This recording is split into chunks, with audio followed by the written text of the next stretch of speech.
ಬೆಂಗಳೂರಲ್ಲಿ ರಸ್ತೆ ಗುಂಡಿಗಳನ್ನು ಮುಚ್ತೀವಿ ಅಂತ ಸರ್ಕಾರ ಭರವಸೆಯನ್ನು ಕೊಟ್ಟಿತ್ತು, ಒಂದು ಡೆಡ್ಲೈನ್ ಕೂಡ ಕೊಟ್ಟಿತ್ತು. ಅದು ನಿನ್ನೆಗೆ ಮುಗಿದು ಹೋಗಿದೆ. ಆದರೂ ರಸ್ತೆ ಗುಂಡಿಗಳು ಹಂಗೆ ಇದ್ದಾವೆ. ಇದರ ಬಗ್ಗೆ ಟೀಕೆಗಳು ವ್ಯಕ್ತವಾಗ್ತಾ ಇದೆ. ಸರ್ಕಾರ ಕೊಟ್ಟ ಡೆಡ್ಲೈನ್ಗಳೇ ಡೆಡ್ ಆಗ್ತಿದೆ ಅಂತ ಕೇಂದ್ರ ಸಚಿವೆ ಶೋಭಾ ಕರಂದ್ಲಾಜೆ ಮಾತನಾಡಿದ್ದಾರೆ.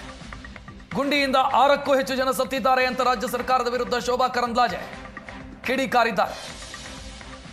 ಸರ್ಕಾರ ಕೊಟ್ಟಿರುವಂತಹ ಡೆಡ್ಲೈನ್ಗಳು ಡೆಡ್ ಆಗ್ತಿದೆ, ಗುಂಡಿಯಿಂದ 6ಕ್ಕೂ ಹೆಚ್ಚು ಜನ ಸತ್ತಿದ್ದಾರೆ ಅಂತ ಶೋಭಾ ಕರಂದ್ಲಾಜೆ ಕಿಡಿಕಾರಿರೋದು ರಾಜ್ಯ ಸರ್ಕಾರದ ವಿರುದ್ಧ.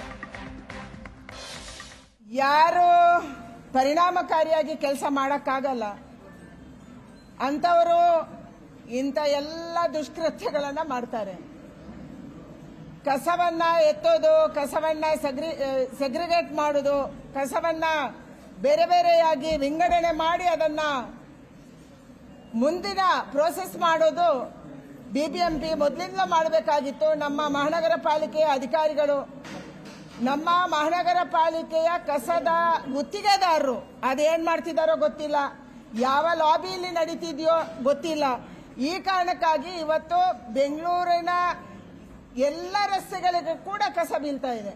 ಇವರು ಮಾಡ್ತಾ ಇರೋದು ದೊಡ್ಡ ಗಣಂದಾರಿ ಕೆಲಸ. ಅಂದ್ರೆ ಯಾರಾದ್ರೂ ಕಸ ಬಿಸಾಡಿದಾರಂದ್ರೆ ಅವರ ಮನೆ ಮುಂದೆ ಹೋಗಿ ಕಸ ಸುರಿಯುವುದು, ಇದು ಪರಿಹಾರನ? ನಾವು ಜವಾಬ್ದಾರಿಯುತ ನಾಗರಿಕರು ಸರಿಯಾದ ಕಸ ವಿಲೇವಾರಿ ಮಾಡಬೇಕು, ಸರಿ ಇದೆ. ಆದ್ರೆ ಅವರ ಮನೆ ಮುಂದೆ ಕಸ ಸುರಿಯುವುದು ಪರಿಹಾರನ ಅನ್ನುವಂತ ಒಂದು ದೊಡ್ಡ ಪ್ರಶ್ನೆ ಇವತ್ತು ಬೆಂಗಳೂರಲ್ಲಿ ಎದ್ದಿದೆ. ಕಸಕ್ಕೆ ದುಡ್ಡು ಸಂಗ್ರಹ ಮಾಡ್ತಾ ಇದ್ದಾರೆ, ಕಸ ವಿಲೇವಾರಿಗೂ ದುಡ್ಡು ಜಾಸ್ತಿ ಆಯ್ತು. ಸಂಗ್ರಹ ಮಾಡೋದು ಮಾತ್ರ ಅಲ್ಲ, ಅದನ್ನು ಡಬಲ್ ಮಾಡೋದು, ಟ್ರಿಬಲ್ ಮಾಡೋದು ಮಾಡಿದ್ರು.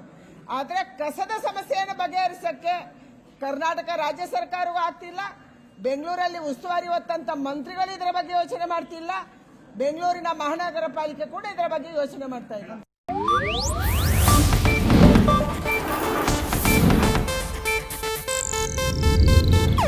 ಇದು ಏಷ್ಯಾನೆಟ್ ನ್ಯೂಸ್ ನೆಟ್ವರ್ಕ್ ಪ್ರಸ್ತುತಿ.